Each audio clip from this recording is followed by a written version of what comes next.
Um, Thank you all, first of all, for joining us. So we always appreciate the fact that you are out there to get the word out to the community, because I know a lot of people don't have the luxury of getting the information that we do directly from the Hurricane Center of the National Weather Service. And I know you have meteorologists that do that for you as well.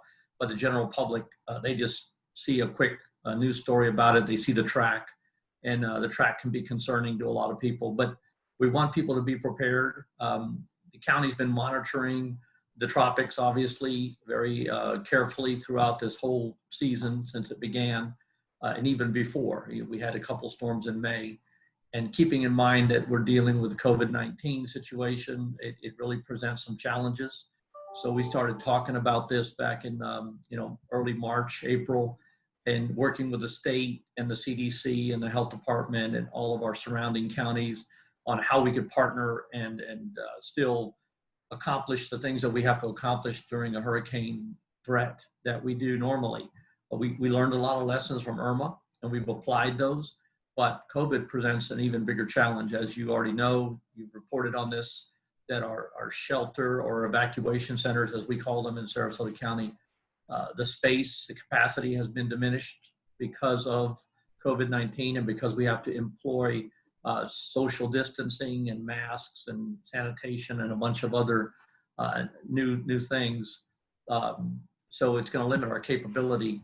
However, if we have a major threat, we do work with the state of Florida, and we can work with surrounding counties and counties that are not in the threat area.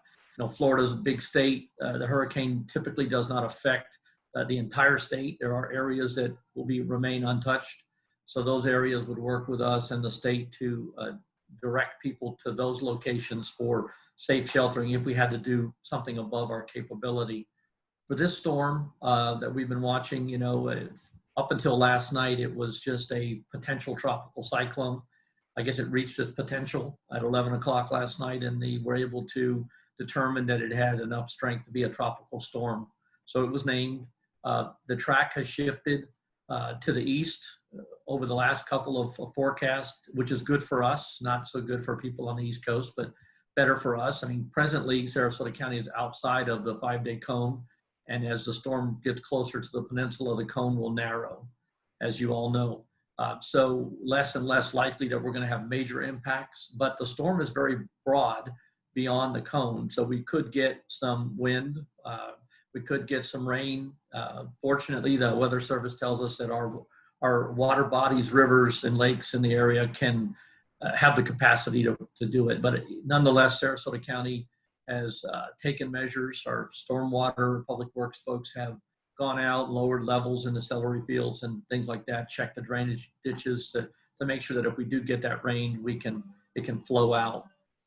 We began, when we were at 5-day out, yesterday at the 120-hour mark, we began our department disaster preparedness plans, actually the day before yesterday. And departments began going down a checklist of things that they need to do to prepare. Our communications team has been putting out social media and messages and working with all of you to get the word out to the public that this is the time to prepare, not to wait till the last minute. And I think that's our big message. This storm may not affect us. We hope it continues to drift to the east and stay offshore.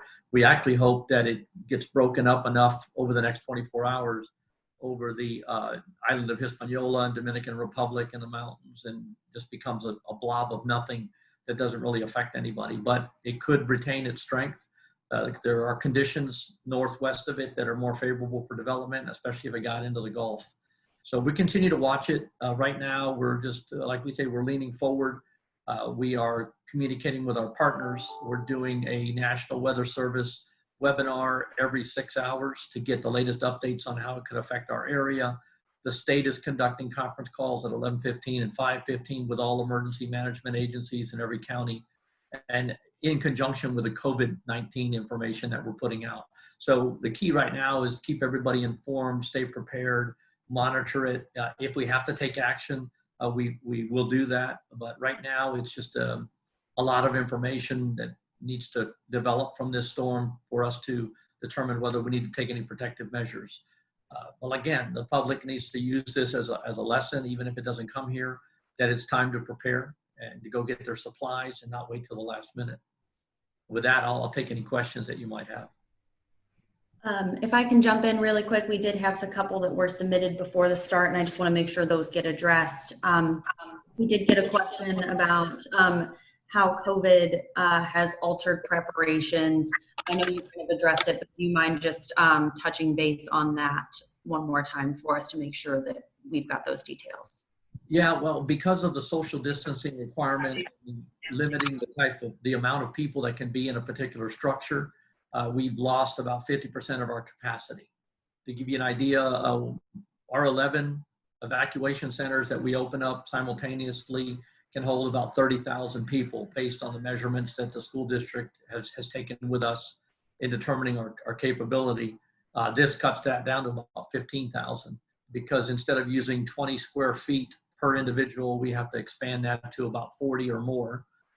We have to require everyone to wear a mask inside the building, increase sanitation. So each evacuation center, if we had to open them, and again, we may not have to for this storm, but when we do have to do that, the school district has assigned more janitorial custodial staff to each campus so that they can ensure that sanitation and cleanliness is there.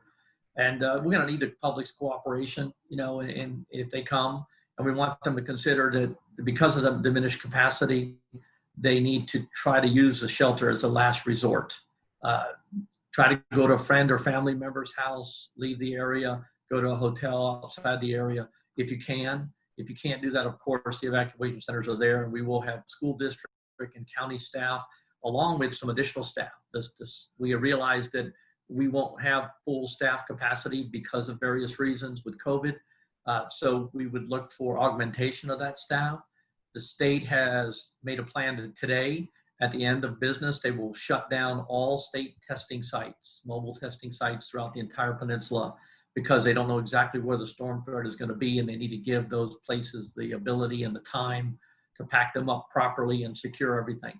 With that, all of the staff that has been contracted by the state to work those sites would be available to us at the evacuation centers if we needed them. So we would put that request in. We already have tentative plans for that, but like I said, it may or may not be necessary during this event.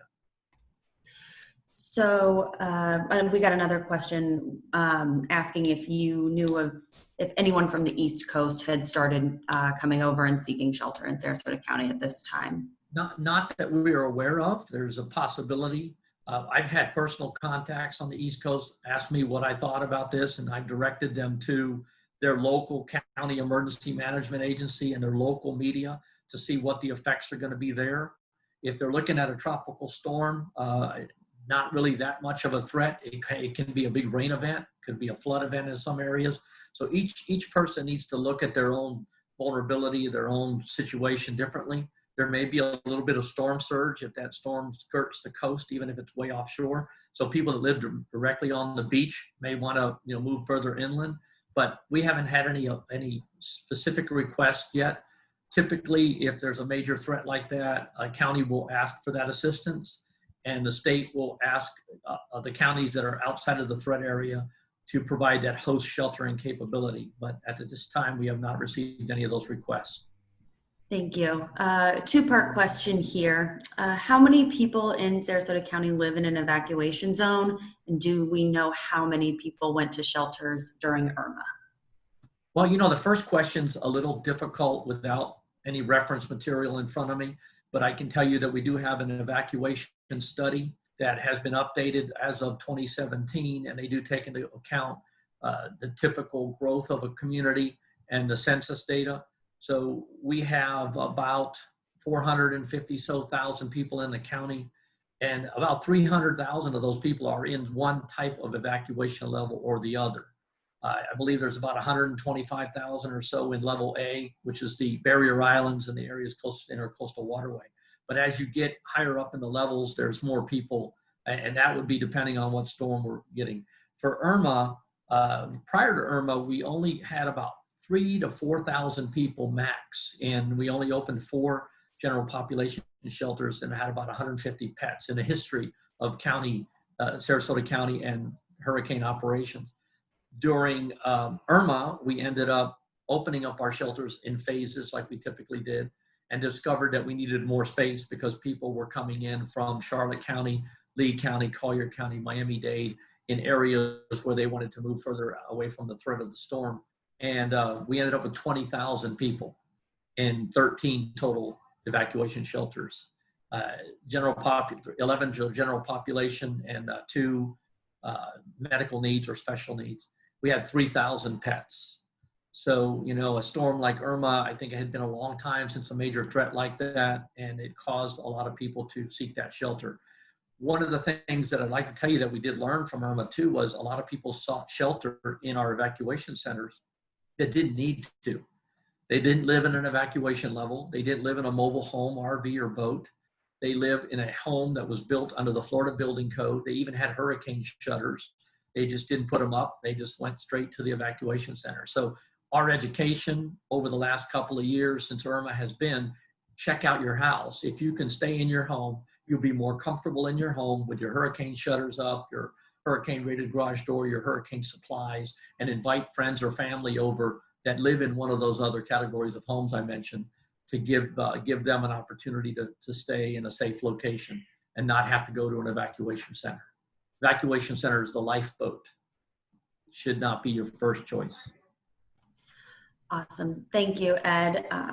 I believe that's the questions that I've seen pop up in the chat and our news inbox at this time. If anyone else has any additional questions, I'll hang on for just another moment here. If you want to drop them in our Zoom chat, we'll make sure those get addressed.